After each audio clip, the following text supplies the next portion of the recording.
Aimee Semple McPherson. Who is she?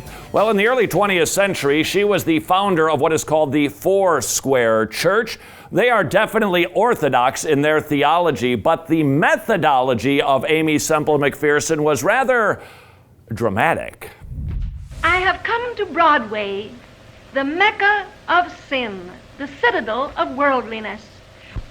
Oh, I feel, in answering this invitation, as though I should like to stand in the midst of the Broadways of America and lift up my hands and cry, stop!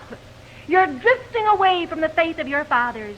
You're drifting away from prayer, drifting away from the Bible reading, drifting away from the family altar, and only ruin and a heartbreak and a home break lay in the direction of backsliding. I am coming out to help bring you back, if I can, to the fold.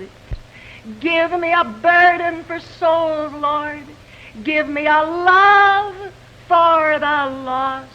Let my heart bleed as thine own, Lord. Give me a burden for souls. Almost 9 million people call themselves Foursquare, based on the teachings of that woman, Aimee Semple McPherson. She was popular from the get-go. In Los Angeles, she built about a 5,500-seat church. It was filled up twice a day, 7 days a week, where she preached to packed houses. And the reason for her popularity was because of her theatrics.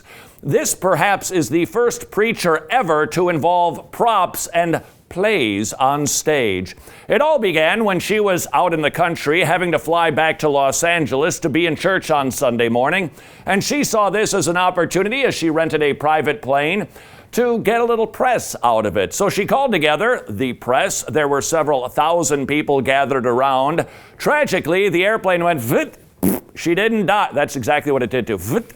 You just check the tape on that one. She didn't die. Instead, she turned it into a dramatic sermon presentation. She jumped into another airplane and flew away, got back to Los Angeles, and put an airplane on the stage with the Los Angeles skyline behind her and explained, there's two types of airplanes in this life.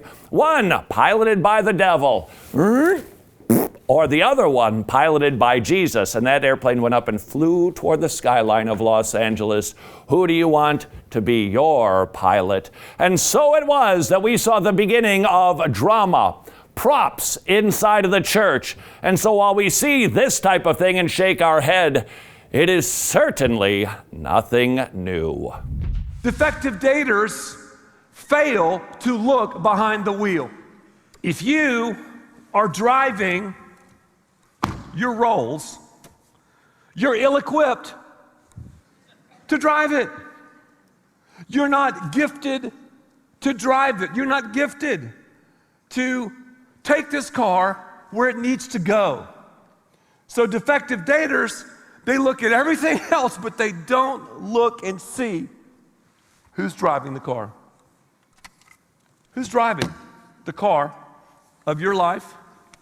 Who's driving the car of the person's life, maybe that you're married to or that you're dating? Oh, now I get it. Now I understand the message. And that is the problem with prop preaching. God's authorized method for converting hearers and for strengthening the believers is the preaching of the word.